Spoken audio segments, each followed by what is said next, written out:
en remettre.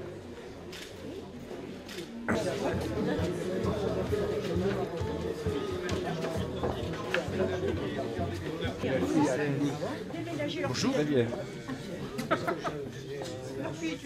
Si pas là, tout ça serait jeté. Mais on va le mettre de la régulation.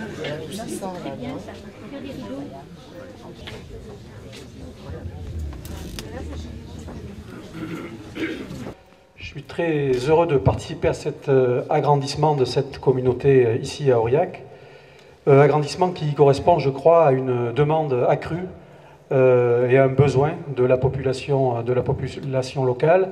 Et je crois que c'est le fruit d'une raison, ou même de deux raisons. La première, c'est peut-être la paupérisation accélérée de notre société, à laquelle vous faisiez allusion, Madame la vice-présidente, tout à l'heure, qui amène vers les communautés Emmaüs de plus en plus de monde. Quelqu'un me disait tout à l'heure qu'il y avait de plus en plus de monde avec un volume moyen d'achat de plus en plus bas, ce qui veut dire que ces communautés et les produits qui sont offerts ici correspondent à une véritable nécessité économique.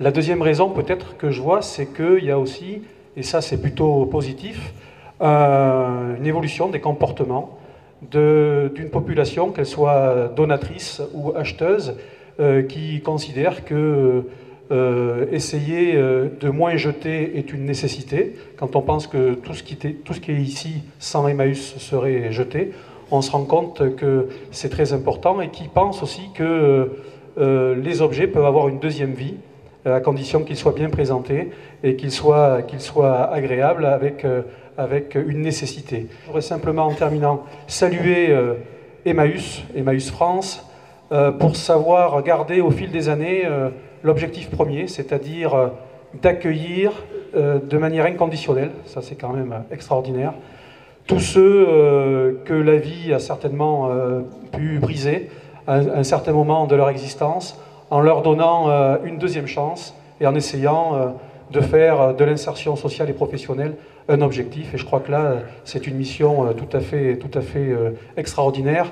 Et là, le deuxième remerciement, c'est peut-être la capacité d'Emmaüs aussi, comme vous l'avez dit, Madame, sa capacité d'interpellation des pouvoirs publics pour que ces questions de pauvreté, ces questions de logement, ces questions de respect des autres soient remis sous les feux de l'actualité régulièrement, grâce à votre capacité à interpeller à des moments d'élection, mais aussi à tout moment, les pouvoirs publics pour attirer l'attention sur ces phénomènes-là que l'on pourrait de temps en temps oublier.